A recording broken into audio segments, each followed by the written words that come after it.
science enthusiasts. I'm Jason Zakowski. And I'm Chris Zakowski. We're the pet parents of Bunsen, Beaker, Bernoulli, and Ginger, the science animals on social media. If you love science and you love pets, you've come to the right spot. So put on your safety glasses and hold on to your tail.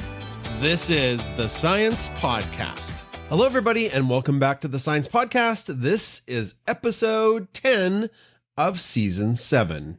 And we hope you're happy and healthy out there. As we enter April, the snow is rapidly going away. It's actually been raining. So the winter, I think, is behind us. We might have the few odd spurts of snow as April becomes May. But I think spring is coming. There's already birds arriving from south.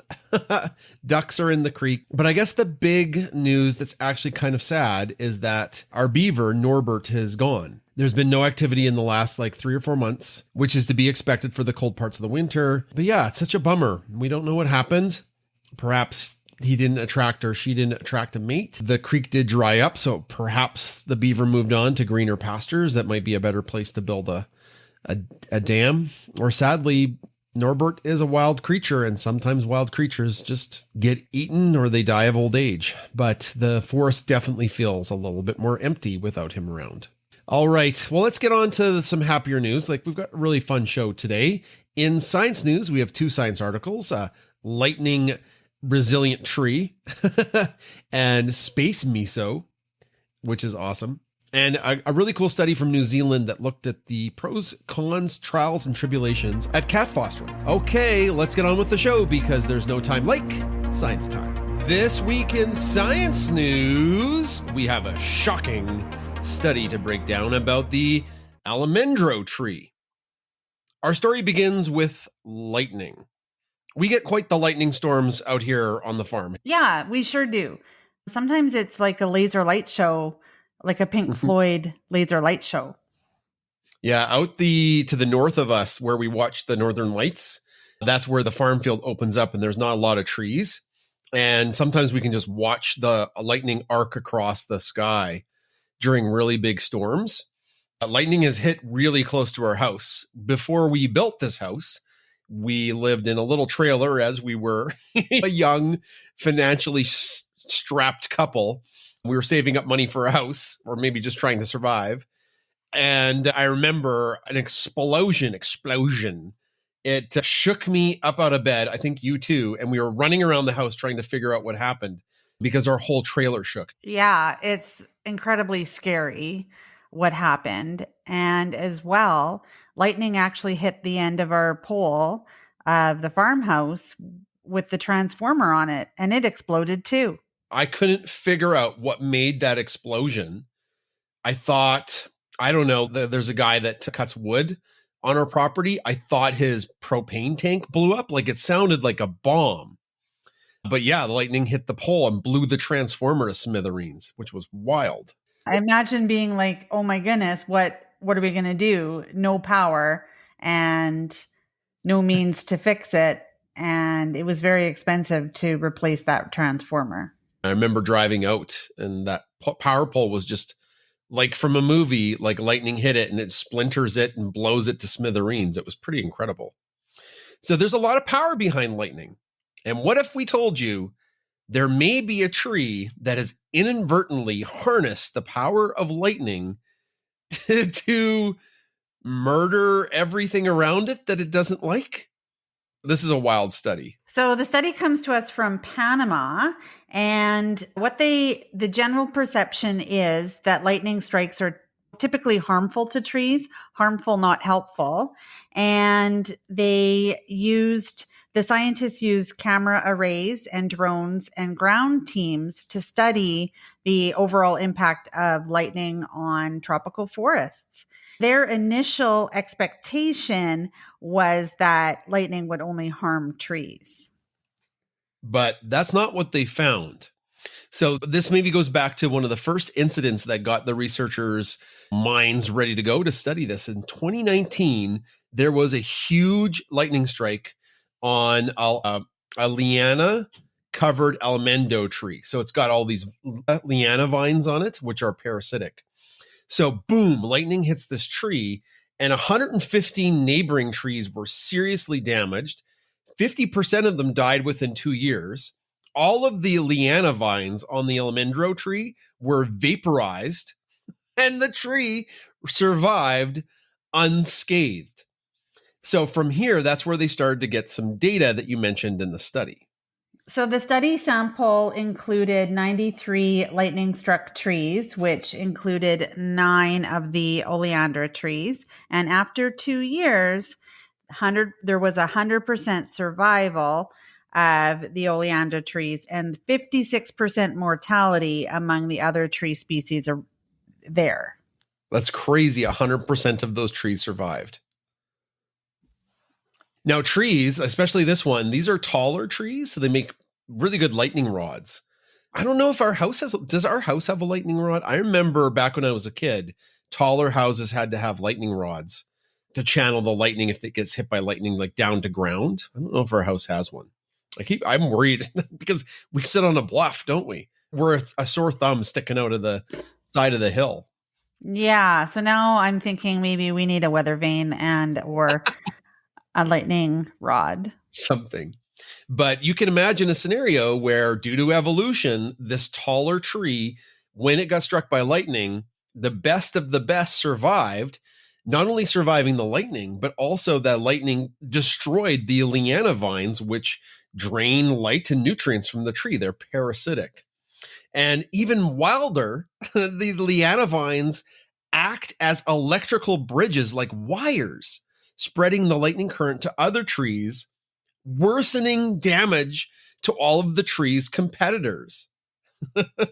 And normally, on average, 9 neighboring trees die per lightning strike. And you can imagine that if you are a big, tall tree and you've got 9 competitors chomping at the bit for the ground nutrients and the water and the space and the light, that taking them out makes you have a better chance of survival. And as evolution says, the better you are suited towards your niche, the better chance you are to survive and pass on your genes. So much so that their chances of reproductive success was 14 times, increased 14 times. And interestingly, the study does say that these trees grow wider crowns than their neighbors, as if they are inviting lightning strikes. And when they crunched the data, it made these trees 68% more likely to be struck by lightning. So much so that the average tree is estimated to be struck 5 times over their 300-year lifespan. In fact, one tree was hit twice in 5 years. That's wild. Even like thinking like 5 times, hitting the lightning does strike the same place, but hitting the same tree 5 times over their very lengthy year. Now, of course, they have some ideas why this would be but they're not sure. And I think you looked into that in the study, like how they survive lightning. So the lightning strikes, of course, last milliseconds, but the effects don't unfold. For months. So long-term tracking was essential to uncover patterns. And they have 2 hypotheses about why or what is the unknown mechanism for their survival. And the first hypothesis is a low electrical resistance in the wood, which allows safe conduction to the ground. And their second hypothesis is that their crown structure and the second hypothesis is that the crown structure itself redirects the current away from the trunk toward the neighboring trees. Because if the roots of a tree die, that's the end of it. Exactly. But there needs to be some interdisciplinary research to maybe understand what is actually going on. So ecologists are calling for a collaboration with physicists to fully understand the tree lightning dynamics. I love this story. We don't really get to talk about lightning and chemistry at all. Electricity, for sure. Voltaic and electrolytic cells is a big part of stuff that I teach. But kids are fascinated by lightning. You know, it is such a cool force of nature. And I've got this little handheld Tesla coil that... It's hot, Jason. I think it's a hot force of nature. It's a You what? said it was cool. You said it was a cool Oh, for you, okay. but Yeah. it's actually hot. Okay. Yeah. Okay. Got you. Yes. Hot, Chris. Right. Because a lightning bolt is fairly hot. It's cool in the fact that it's interesting. So I guess if you're a tree and you want to get rid of your competition, get yourself a big old crown, cover yourself with vines, and zap away the people trying to take away your space. In our second science article, we're going to talk about this is a weird one, fermenting food, but not here on ground, not here on Earth, outer space. Are you a fan of fermented foods, Chris? I am not. Although I'm interested in maybe exploring some kombucha. I was asking my Ugh. colleagues about it. I know, but I'd like to increase my healthy gut microbes. Hmm. And I know that this could potentially be one way to do that.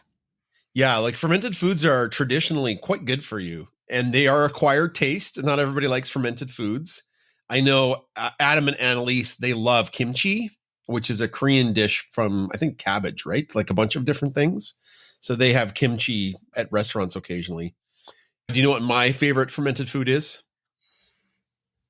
Cabbage. You like the sauerkraut. Yes, I love sauerkraut. Oh, so Yes, good. you love it. Sauerkraut on a hot dog, S tier topping right there. But of course, aside from kombucha, another fermented product that you enjoy is yogurt. Oh, yes, exactly. That's something that I can handle is yogurt. It tastes delicious and it potentially is putting microbes in my gut. And sourdough bread, which there's a little bit of a knack to growing the right kind of mixture to get your sourdough bread right. But I do appreciate a good loaf of sourdough bread. Yum. As do I. Right. But currently, if we're talking about fermentation in space, the current astronaut diet is primarily freeze-dried foods and it has minimal microbial content. Mm-hmm. So, like I remember at Christmas time, you went to a whimsical store and bought the kids some freeze-dried food like from Yes, space. I did. Whimsical. It was a I thought it whimsical tasted good. purchase. I thought it tasted good, but you're missing some of that microbial content. Yeah. Fermentation foods they've got some benefits. It gives you those beneficial microbes for your gut, keeps the food from rotting. And this one may be up for debate. It does give it a unique flavor and a variety of flavors. So what happened with this experiment, Chris? It was actually called the Miso experiment, and the chosen food was miso, which is a traditional Japanese condiment. And they chose it due to its firm texture, its strong, recognizable flavor, and the cultural and scientific significance. Now, they prepared it with cooked soybeans and salt and fermented rice. And they made about a kilogram of the miso mixture. And they sent it into 3 different places. They sent it to Copenhagen, which is, of course, on Earth.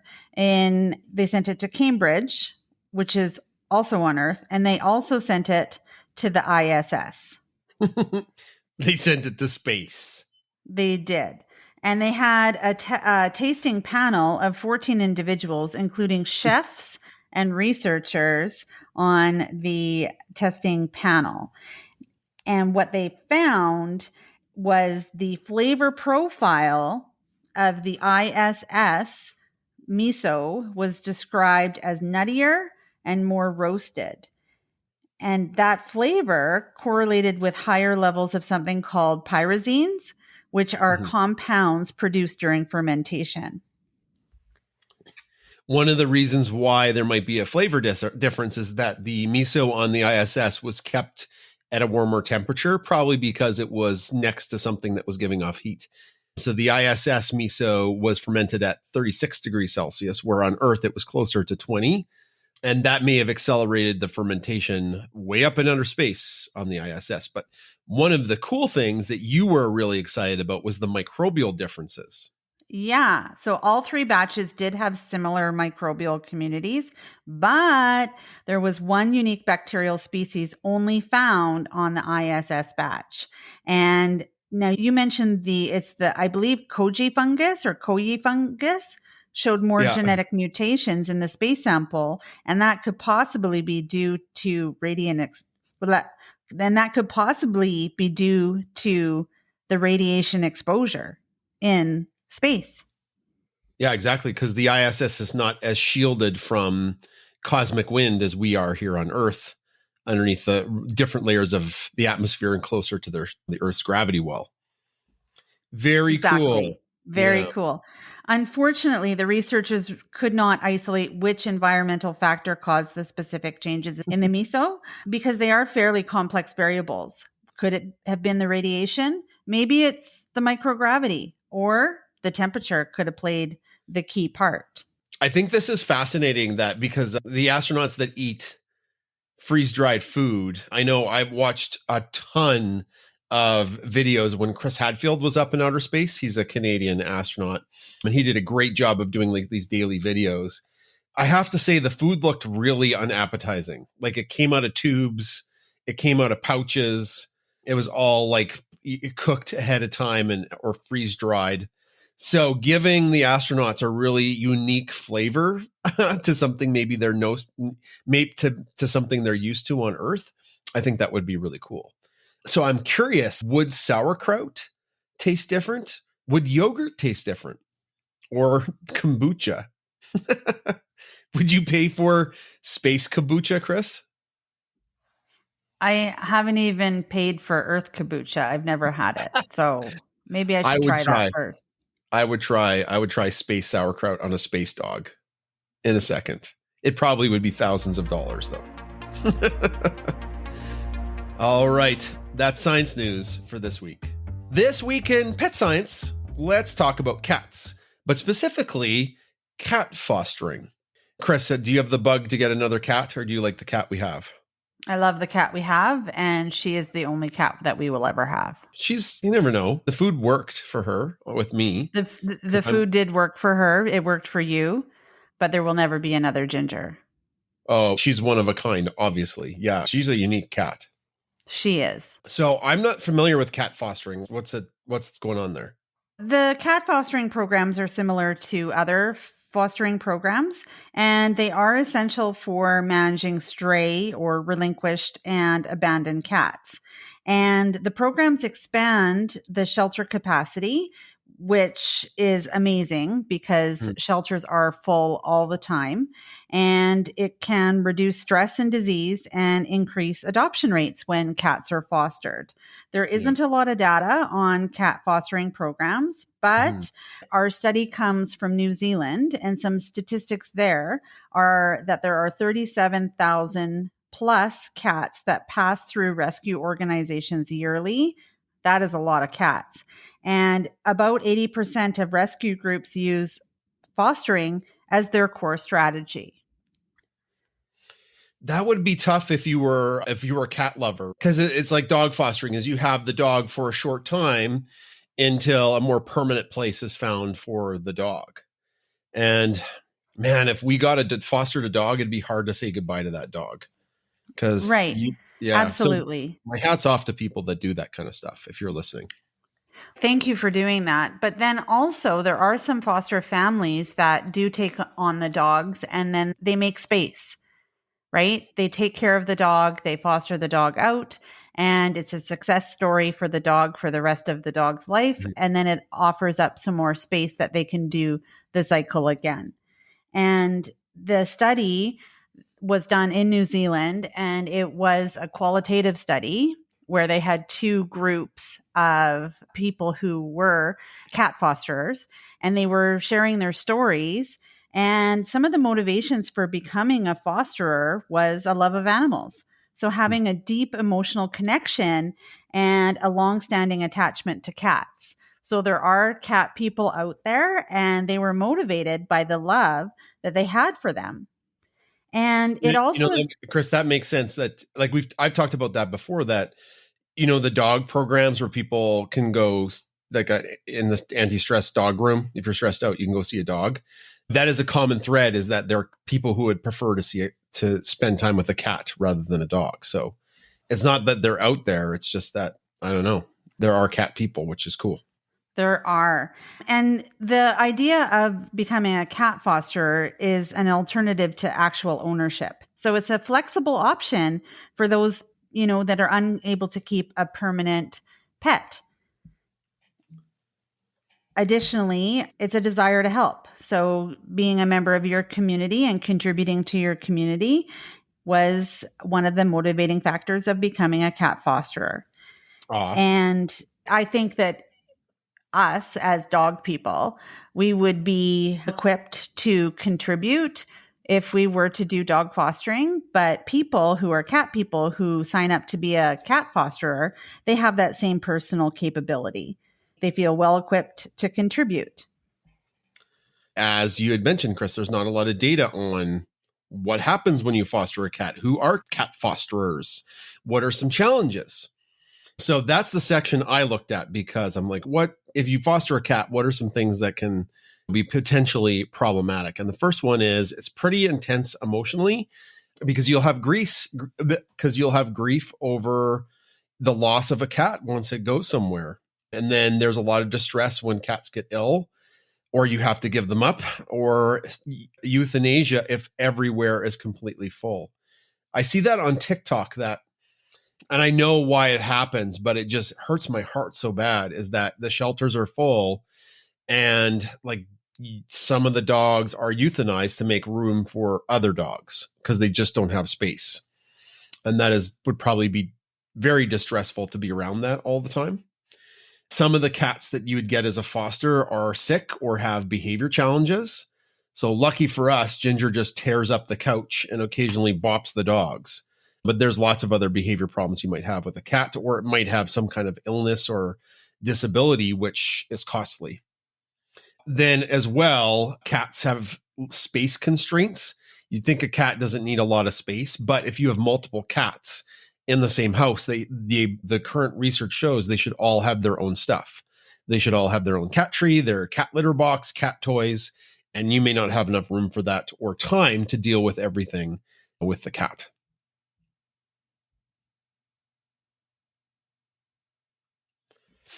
Those are some challenges of cat fostering, but there are benefits of fostering too.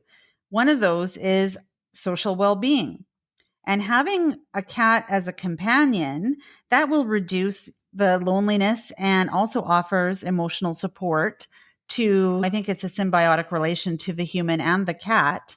And you can make new friendships and community building amongst additional cat fosterers, right? It builds that network. So that network definitely enhances social well-being.